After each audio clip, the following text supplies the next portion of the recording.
मंडला जिले के बिछिया थाना क्षेत्र के सरई जंगल में 2 अप्रैल को हुई एक मुठभेड़। इस मुठभेड़ में पुलिस और हॉक फोर्स के जवानों ने 2 महिला नक्सलियों को मार गिराया। दोनों नक्सलियों पर 14 लाख रुपए का इनाम घोषित था। छत्तीसगढ़ में नक्सलियों के खिलाफ लगातार कार्रवाई की जा रही है। छत्तीसगढ़ के साथ साथ पड़ोसी राज्य मध्य प्रदेश में भी नक्सलियों के खिलाफ ऑपरेशन चलाए जा रहे हैं। नक्सलियों के खिलाफ चलाए जा रही इस अभियान में मंडला पुलिस और हॉक फोर्स को बड़ी सफलता मिली है। दरअसल बिछिया थाना क्षेत्र की सरई जंगल में हॉक फोर्स की टीम सर्चिंग कर रही थी, तभी नक्सलियों ने उन पर हमला कर दिया। जवाबी कार्रवाई में हॉक फोर्स ने दोनों महिला नक्सलियों को मार गिराया। बालाघाट रेंज के आईजी संजय कुमार ने इस बारे में जानकारी दी। उन्होंने कहा कि सुबह करीब 7 बजे सरई जंगल में हॉक फोर्स की टीम तलाशी कर रही थी, तभी नक्सलियों के एक दल ने उन पर फायरिंग शुरू कर दी। हॉक फोर्स की टीम ने भी जवाबी फायरिंग की। दोनों तरफ से लगभग 1 घंटे तक गोलीबारी हुई। इसके बाद नक्सली पीछे हट गए। सर्चिंग के दौरान हॉक फोर्स की टीम को 2 महिला नक्सलियों के शव मिले। टीम को उनके पास से एक SLR और बंदूक, राशन सहित अन्य सामान बरामद किया है। सुबह सुरक्षा बलों की पार्टियां अर्ली मॉर्निंग मुखबिर की सूचना पे सर्चिंग में निकली थी। तो सुबह 7 बजे के आसपास जब अब हमारी हॉक टीम और CRPF सर्चिंग कर रही थी, तो नक्सलियों ने, जो मोतीनाला टीम है हमारी हॉक की, जिसका नेतृत्व हॉक कमांडेंट सियाज कर रहे थे, उस टीम पर नक्सलियों ने घात लगा के हमला किया। पुलिस ने अपनी पोजीशन ली। हमला होने के बाद उनको सरेंडर के लिए ललकारा, लेकिन वो फायरिंग करते रहे। तो इधर से हॉक मोतीनाला उसने फायरिंग की। मोतीनाला टीम ने लगभग 90 के आसपास राउंड फायर किए। उनके 125-150 के आसपास नक्सलियों ने राउंड फायर किए। फिर कुछ देर के बाद नक्सली वहां से भाग गए और बाद में जब एरिया को सर्च किया गया तो 2 महिला नक्सलियों की बॉडी हमें मिली। इसमें एक महिला नक्सली ममता है,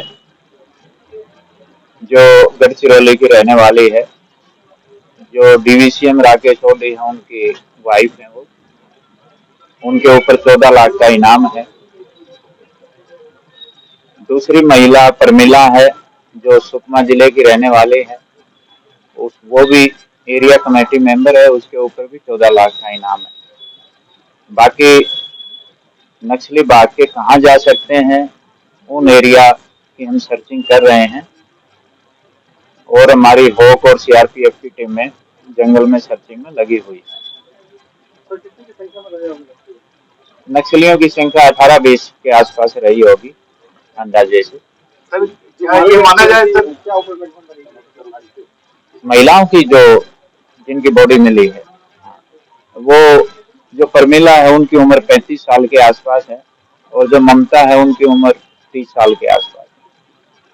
सर, क्या ये माना जाए कि इस मुठभेड़ में और भी नक्सलियों के घायल या मृत होने की अभी गुंजाइश या मान सकते हैं कि कुछ ऐसा मिल सकता है? घायल होने की संभावना है, तो इसलिए हम सर्चिंग भी कर रहे हैं। हालांकि अभी हमें सर्चिंग में कुछ मिला तो नहीं है, लेकिन घायल होने की संभावना है। कितनी देर तक मुठभेड़ चला? मुठभेड़ काफी समय तक चलता रहा। सुबह 7 बजे के आसपास की घटना है। उसके बाद लगभग 1.5-2 घंटे तक मुठभेड़ चलता रहा। तो ये कहाँ से, किस तरफ से, कहाँ से? ये अपना जो KB डिवीजन है, उसका जो भोरमदेव एरिया कमेटी है, ये नक्सली महिलाएं भोरमदेव एरिया कमेटी की सदस्य हैं। तो जो नक्सली मारे गए उनके पास से क्या-क्या? उनके पास से एक SLR राइफल और 4 मैगजीन SLR की, जिसमें 37 राउंड। जो दूसरी महिला है ममता, उसके पास से एक सिंगल शॉट राइफल, जिसमें 8 राउंड थे। फिर वॉकी टॉकी सेट मिले हैं हमें, 2 चाकू भी मिले हैं। और काफी सारा सामान मिला है जो दैनिक उपभोग का है। सोलर प्लेट भी मिली है। फिर एक वोल्टेज, एक इलेक्ट्रिकल इक्विपमेंट भी मिला है। तो काफी सारी चीजें मिली हैं। सर पीएम के बाद बॉडी किसको सौंपेगी और क्या परिजनों से कांटेक्ट हुआ? हाँ, क्योंकि आइडेंटिफाई हो गई है तो उनके परिजनों से हम संपर्क करेंगे अब, और उनको जल्दी बुला के उनके सामने पीएम करवाएंगे और बॉडी हैंड ओवर करेंगे। हाँ, वो भी, क्योंकि वो भी बोरमदेव एरिया कमेटी में ही है, केबी डिवीजन का ही डीवीसीएम रैंक का है, वो कमांडर है केबी डिवीजन का, राकेश ओडी। तो वो भी बिल्कुल इसी एरिया में घूमता है, तो वो भी साथ में ही जरूर होगा। वो डीवीसीएम है, तो डीवीसीएम पे जो इनाम रहता है लगभग कितना होता है, 28 लाख। सर अभी जो सर्चिंग कर रहे हैं कौन कौन सी टीमें कर रही है, कितना बन रहा अभी काफी टीम है जो सर्चिंग कर रही है हमारी, लगभग 200 के आसपास बल है, सीआरपीएफ और होप और डीएफ मिला के। सर मार्च के महीने में एक एनकाउंटर और अब ये फिर दूसरा एनकाउंटर, नक्सलियों की क्या मंशा लगती है सक्रियता देख करके मंडला और बालाघाट जिले तो यहाँ पे 3 एरिया कमेटी होती थी, खटिया मोर्चा, बोरमदेव और बोडला एरिया कमेटी। 2020 में इन्होंने खटिया मोर्चा एरिया कमेटी को भंग कर दिया था क्योंकि इनकी संख्या कम हो गई थी। 2021 में बोडला एरिया कमेटी को भंग कर दिया था। तो लगातार एनकाउंटर होने से और गिरफ्तार होने से इनकी संख्या काफी कम हो गई है। अभी एक बोरमदेव एरिया कमेटी ही एक्टिव है। क्या माना जाए सर? नहीं, इसको हम एक दूसरे रूप में भी देख सकते हैं कि पुलिस बहुत ज्यादा एक्टिव है, तो बहुत ज्यादा कार्रवाई कर रही है। बाकी ये तो इनकी तो अपनी आइडियोलॉजी का ये प्रचार प्रसार करते हैं, अपने हिसाब से चलते हैं। पुलिस प्रोएक्टिव होके काम कर रही है, और इसलिए जैसा आप सभी जानते हैं पिछले कुछ वर्षों में काफी सफलताएं मिली हैं, काफी गिरफ्तारी हुई है, और इनका एरिया भी काफी सिकुड़ गया। जैसा मैंने बताया कि जहाँ 3 एरिया कमेटी होती थी वहाँ केवल 1 एरिया कमेटी रह गई है। एरिया बहुत कम हो गया है। सर पुलिस कुछ कहना चाहेंगे?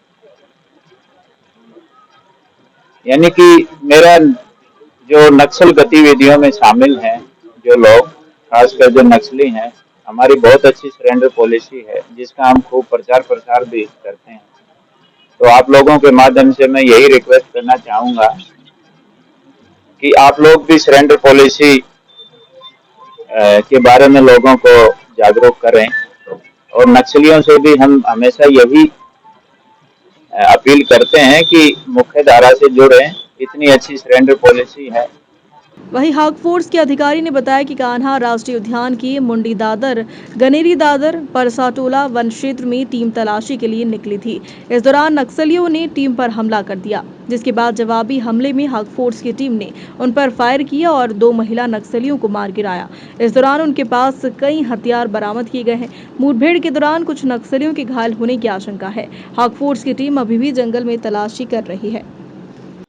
ये आज सुबह ये कान्हा नेशनल पार्क के एक पर्टिकुलर एरिया में नक्सलियों के सस्पेक्टेड डेरा पे हम लोग 70 लोगों की 4 पार्टियों डाली दी। सर्चिंग चल रहा था, उसी समय उनके डेरे पे हम पहुंचते वक्त अपने ऊपर अटैक हो गया था और हमने जवाबी फायरिंग किया था। बाद में सर्चिंग में 2 नक्सलियों की, महिला नक्सलियों की बॉडी रिकवर हुआ है, उनका पहचान भी हो गया है।